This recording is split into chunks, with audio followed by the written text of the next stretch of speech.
النهارده هاخدكم معايا في رحله للمقطم.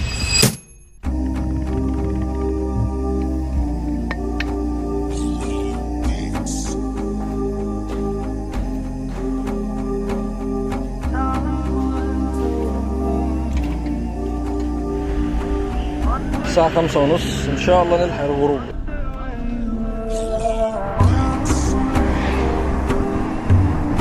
المفروض أمشي مع العربيات دي، أمشي الاتجاه ده.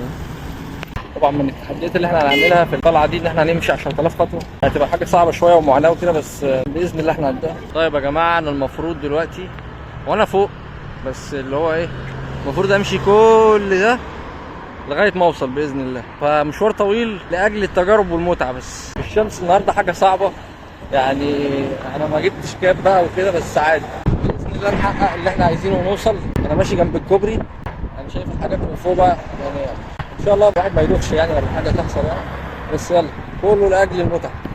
زي ما انتم شايفين اهو، واحد فوق وطالع ومكمل. يلا بينا.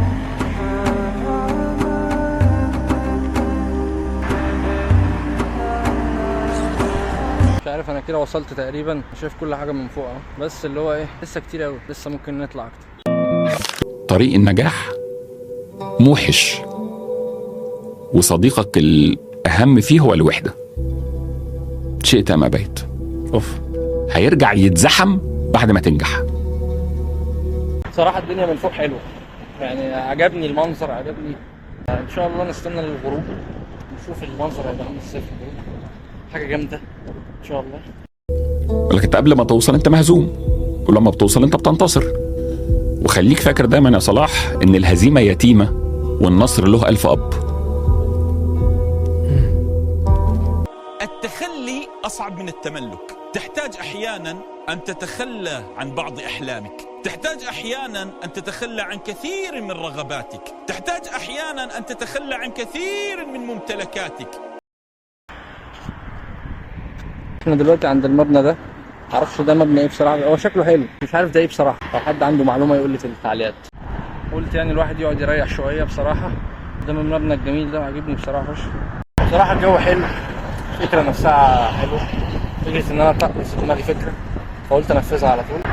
مفيش حاجه تمنعك، انت في اجازه تحاول تلاقي لنفسك منفذ او ان انت تعمل حاجه انت عايز تعملها، طبعا في حدود الحلال يعني، وبتجرب حاجه جديده، بتحاول تعمل حاجه لنفسك تفتكرها بعد كده كذكرى. فدي من الحاجات يعني اللي لازم اي حد يعملها وما يندمش ان هو يعملها. ممكن يندم بعد كده ان هو يجيله افكار مجنونه وما بينفذهاش.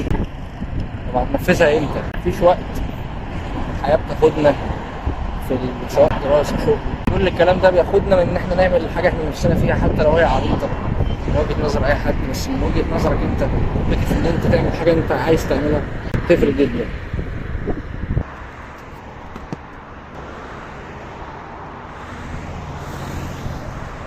حاليا مش عارف انا فين بصراحه، في مكان كده يعني، في محلات طبعا، في كافيهات وكده، بس اللي هو ايه يعني، لازم اطلع من هنا.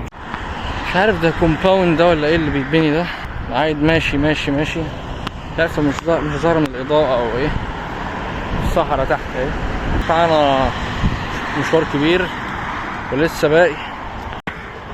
بصراحه طلبت دي لان انا مش قادر. لو على الخطوات فاحنا مشينا كتير قوي، فلازم بقى ايه، وسيله مواصلات خلينا نلحق قبل الغروب.